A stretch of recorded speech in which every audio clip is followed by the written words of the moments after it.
live in HD with coverage that's straight to the point. You're watching KWQC News at noon. An overnight fire destroys a farmhouse, but it could have been much worse. We'll show you what kept 3 fire departments busy throughout the morning hours. And one last goodbye, what Rod Blagojevich is planning just before he heads off to prison. Good afternoon, I'm Morgan OTA. Marcia has the day off. A farmhouse near Maysville, Iowa is destroyed now after an early morning fire. The fire broke out about 1:30 a.m. in the 6800 block of 255th Street in rural Scott County. We were on scene as fire crews from several area departments arrived, and they tell us fighting that blaze was not easy. The only thing left standing after the overnight farmhouse blaze is the home's chimney, but you can see the structure here, a total loss. Now this thick billowing smoke, the only reminder of the flames that took it down. Fire crews were called out about 1:30 a.m. Even miles away, they could see the fire was fully involved. When they arrived on scene, they saw flames had overtaken the home, a farm shed nearby, and a tractor on the property. The Maysville fire chief tells us the blaze spread quickly thanks to a metal roof keeping temperatures hot. As crews watched the home fall into its own basement, their mission changed. It was time to fight for the buildings surrounding the house, most importantly, a barn filled with cattle about 20 feet away from the flames. Crews sprayed heavy hoses filled with water to surrounding structures to keep them cool, but out in rural Scott County, water is hard to come by as there are no fire hydrants nearby. And that's why we have mutual aid. You know, when you know you got a fire going, you call for your neighboring departments to bring all their trucks with water. When we show up to the scene, we show up with almost 10,000 gallons. The fleet of fire trucks includes some equipped with water tanks. Crews had to make trips out to the local water tower to fill those tanks up as hot spots continue to be a problem. 3 volunteer departments responded today, Maysville, Dixon, and Walcott. While many of the firefighters headed off to work lacking a night's sleep, a couple of the Maysville firefighters volunteered to stay and make sure no hot spots became a problem again. A man wanted in connection with a house fire in Moline last week is now in custody. 42-year-old John William Marks is in the Rock Island County Jail this noon. Police arrested him last night after issuing an arrest warrant for him yesterday. Police believe he set fire to this home exactly 1 week ago today. The home is in the 2800 block of 17th Street in Moline. Investigators determined the fire was arson. The city of Moline is expected to announce its decision on a new EMS service provider at tonight's committee meeting.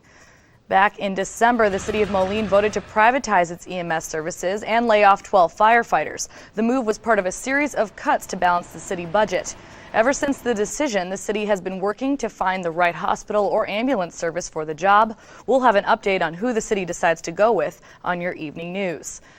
Well, in the past, we've been prepared for a few lingering snow showers in March, but today that is just not the case. Today we're dealing with the 60s, maybe the 70s. Not bad, Teresa. 70-degree readings expected across much of the region today. And as we take a look, low temperatures this morning. Teresa, thank you. Former Illinois Governor Rod Blagojevich will address the public tomorrow night to say goodbye before heading to prison. Blagojevich will begin serving a 14-year sentence on Thursday in Colorado for corruption. He'll make a final public statement tomorrow evening, exactly 2 minutes after 5 o'clock, so news broadcasts can carry his statement live if they want to do so. Blagojevich will speak from outside his Chicago home tomorrow night, then report to prison in Littleton, Colorado the very next morning. The Republican race for the U.S. presidency will be all about the South today. Southern states historically vote Republicans, so today's contest will give us another indication about where the campaign is headed. Jonathan Mann explains. Mississippi and Alabama are side by side in America's Deep South. CNN. And we'll have the latest on those Southern primaries on our evening news. Iowa Governor Terry Branstad is urging lawmakers to take bold action when they tackle his plan to reform Iowa's education system today. The governor says the state has been complacent too long on education, and that's led to falling test scores and failing schools. His plan calls for more testing for students and tougher evaluations for teachers. The House is scheduled to start debating the plan today. Republicans who hold a House majority have crafted a package similar to Branstad's plan. Well, still ahead on your news at noon, Americans are spending more. So what does this mean for our economy? We'll take a look at the numbers in the retail sales report. And why vehicle sales are up and the price of milk is going down. That's next in your Bloomberg report. Are you spending more? If so, you're not alone. Bloomberg's Jane King is at the New York Stock Exchange with those stories and more. Retail sales for last month are in, and they rose the most in 5 months with the Bloomberg Market Update. Jane, thank you. Little by little, the belt tightening continues for drivers. AAA reports the national average for a gallon of regular gas rose 0.4 of a cent in recent weeks. Now, the new average is $3.81 a gallon. That's nationwide. In the Iowa Quad Cities, we're paying about $3.71 for a gallon of regular unleaded. In the Illinois Quad Cities, the average is about 22 cents more at $3.93 for a gallon of gas. The Commerce Department says that retail sales were up 1.1% in February, but the main reason was because gas prices are on the rise. The report does show some bright spots in other areas, though. Seems more folks were out buying cars. Automakers reported the best month for sales in 4 years. There was also some shopping going on at building supply stores. Well, it is a beautiful day outside. I got to experience it maybe 5 minutes today. Many of us are hoping for much more to come. Teresa, you'll give us an update in a few minutes. You have to sneak. We are feeling like May in March today, but many of us forget winter weather is still sweeping across the Northwest.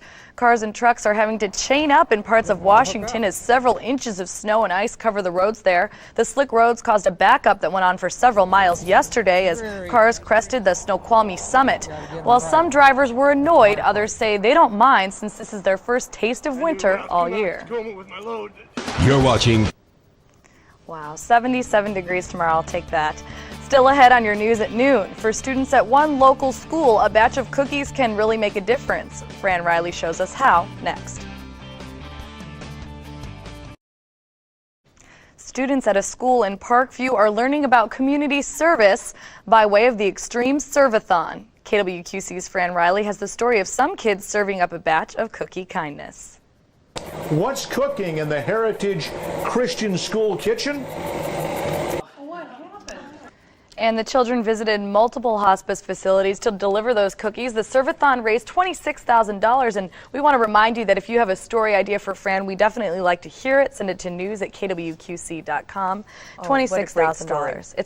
It's a great story, and I think that I could probably buy $26,000 I could worth eat of cookies if I had $26,000, especially sugar cookies. Understood. Yeah, absolutely. So that's nice. This is nice. Oh, boy. You know, I'm not hearing very many complaints about the warmer temperatures. Especially right in here. Yeah, normally this time of year we'd see a high of 47 degrees. Wow. Look at this, 72 today, 77 tomorrow, which could tie a record for the date. And temperatures in the 70s continue through the end of the work week. A few rain chances in there. We'll talk about that in more. Mother Nature knows we're ready. Yeah. Still ahead in the second half hour of your news at noon.